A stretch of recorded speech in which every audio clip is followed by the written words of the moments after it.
Environment అంటే మనం ఉన్నది సంరక్షించుకోవటం, వేరే వాడు నాశనం చేసింది మనం గుర్తించుకోవటం. It's not only plants, it's the way of life.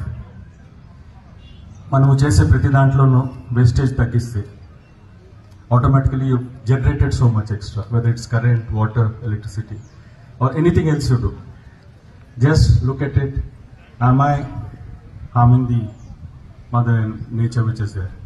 Somehow మన environment అంటే generally plants అంటున్నాము, but our day-to-day life లో when you can walk from here to there, if you're taking a motorcycle or a car, that itself is adding to harming the environment. So simple, మన thinking లో change చేసి, it is there, we are part of it, we don't own it.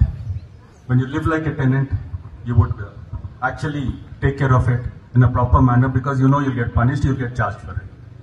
అలా చేస్తే automatically మనము ప్రతి